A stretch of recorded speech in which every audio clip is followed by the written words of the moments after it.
साथियों नमस्कार। एक ही खान एडवाइजर चैनल में आपका बहुत बहुत स्वागत, आभार, नमस्कार, सत श्री अकाल, गुड मॉर्निंग, राधे राधे, जय श्री कृष्णा एंड अस्सलाम वालेकुम।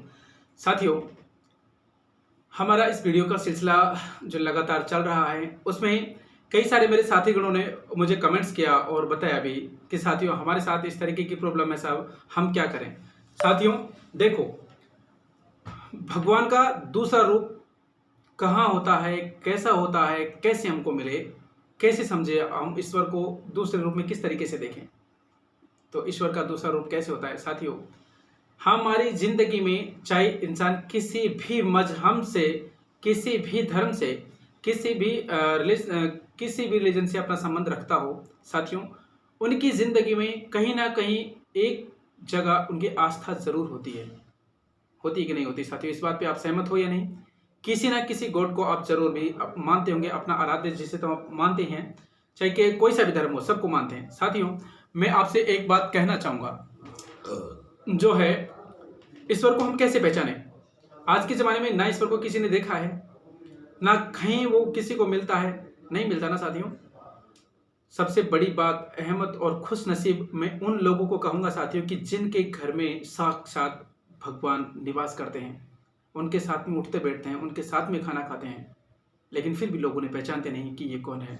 उनको पहचानना ही सबसे बड़ी भूल हो जाती है, मानवीय प्रवृत्ति है, उसको पहचान नहीं पाते हैं और हम उस पर अच्छी तरीके से बिगड़ जाते हैं, गुस्सा कर लेते हैं, अपने जीवन को समझ नहीं पाते हैं। साथियों कभी आपने एक चीज़ देखी है कि जितने भी दिव्यांग बालक होते हैं, जितने भी दिव्यांग बच्चे होते हैं, किसी ने 60 साल की एज, 50 साल की एज, 100 साल की एज पाई है?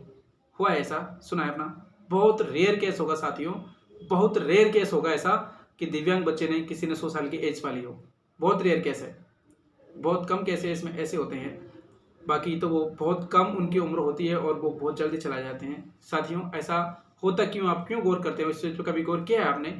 कभी कभी भगवान जिसको प्रिय मानता है, भगवान जिसके सबसे ज़्यादा नज़दीक होता है, नज़दीक तरीन होता है, एकदम करीब होता है, भगवान उन्हीं के घर में, ज़्यादातर पैसे वालों के घर में ही ऐसे बच्चों का जन्म होता है और ऐसे बच्चे ज़्यादातर वहीं पर जन्म लेते हैं। बहुत रेयर केस में ऐसा होता है कि वो मुश्किल हालात में हैं और उनके दिव्यांग बच्चे हो जाते हैं, बहुत रेयर केस में ऐसा होता है साथियों।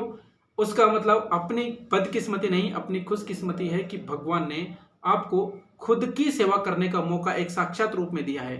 भगवान ने खुद ने साक्षात रूप में आपके घर पे जन्म लिया है, आप उसे पहचान नहीं रहे हैं। हम देखते हैं ना, भगवान किसी मंदिर में जाते हैं, किसी कहीं चढ़ावा चढ़ाते हैं, कहीं पर पैसे चढ़ा देते हैं, पता नहीं हम कितनी कितनी क्या क्या बोल देते हैं, कहीं सवा में नहीं बोल देते हैं, हम ये कर देंगे, भगवान ऐसा हो जाए, हम ऐसा कर देंगे। अरे पगले, उस भगवान को कहाँ ढूंढ रहा है?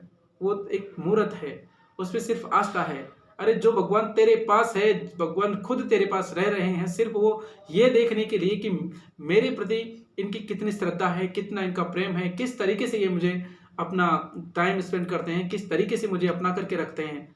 सिर्फ और सिर्फ ये परीक्षा लेने के लिए वो यहाँ पर आए हैं, वो ये रूप धारण करके तुम्हारे पास आए हैं, लेकिन तुम उसे पहचान नहीं पाते हो। इंसान एक मानवीय प्रवृत्ति भूल होने के कारण उसे समझ नहीं पाता है, कई जगह अपने स्वार्थ के कारण उसे पहचान नहीं पाता है, देखते हुए भी उसे अनजान हो जाता है।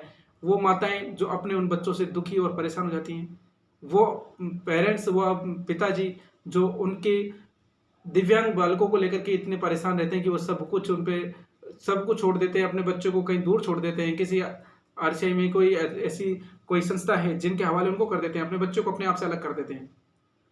क्यों साथियों? वो साक्षात आपके घर में एक भगवान का रूप है जो आपकी परीक्षा लेने के लिए आया है।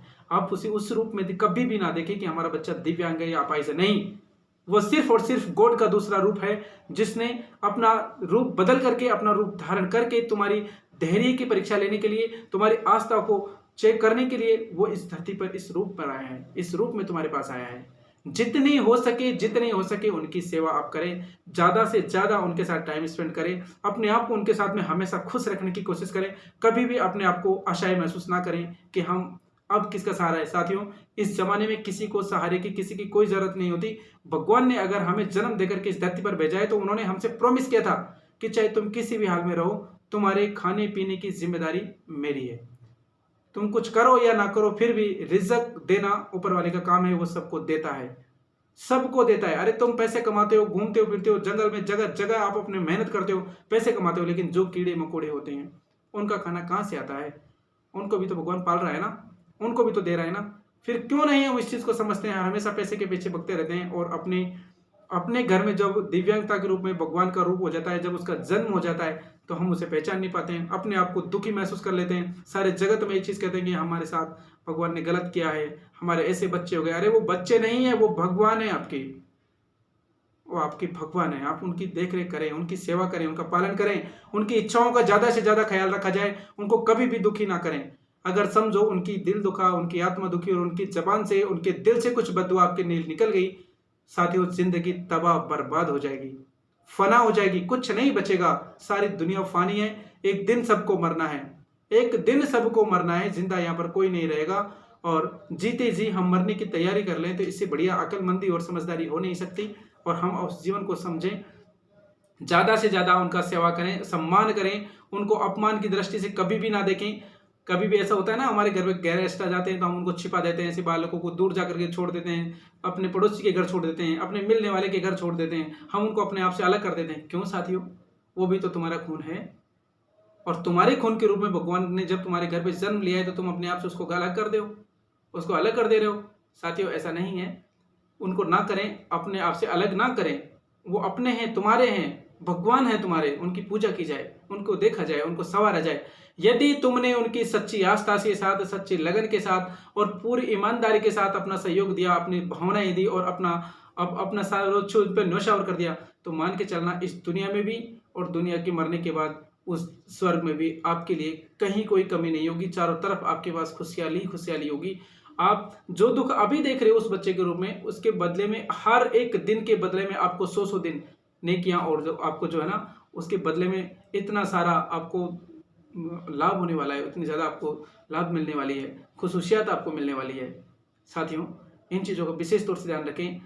अपाहिज बच्चों को एक कुदृष्टि से, हीन भावना से बिल्कुल भी ना देखें, उनके साथ सहयोग बना करके रखें, उनमें अपनापन देखें, अपना दिल लगा करके उसको अपना मान करके ही उनके साथ ऐसा व्यवहार करें। साथियों कभी भी उनके साथ अभद्र व्यवहार ना करें।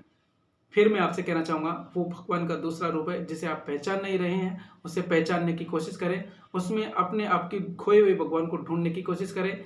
जिसने आपको दुख दिए हैं वही आपको सुख देने वाला है। इंसान की कोई ताकत नहीं कि आपको कभी सुख दे दे, दुख दे दे, नहीं दे सकता। जब तक ऊपर वाले की मर्जी नहीं होगी एक पत्ता भी हिल नहीं सकता, उसकी मर्जी के बिना कुछ भी हो नहीं सकता। साथियों मैं कहना चाहूँगा आपसे कि जब जब भी कहीं कहीं पर भी आपको ऐसा मौका मिले तो ज़्यादा से ज़्यादा अपने आप को उसमें लगाने की कोशिश करें और उन बच्चों का जितना हो सके सहयोग करने की आप कोशिश करें। साथियों मैं आपके साथ हमेशा बना रहूँगा और आपका कोई भी सुझाव हो, कोई भी आपका संदेश हो, आप मुझ तक जरूर पहुँचाएँ। साथियों जरूर से जरूर कमेंट सेक्शन में आप कमेंट्स करें, वीडियो को लाइक करें, शेयर करें, चैनल को सब्सक्राइब करें और जितना भी हो सके साथियों आप ज़्यादा से ज़्यादा मुझे कमेंट सेक्शन में बताएं कि आपकी कोई समस्या है, कोई भी बात है, तो जितना हो सकेगा मैं उसे रिसॉल्व करने की कोशिश करूँगा। साथियों मिलते हैं एक नेक्स्ट वीडियो में नए टॉपिक के साथ में। जब तक आपसे लेना चाहूँगा विदा। जय हिंद, नमस्कार, वंदे मातरम।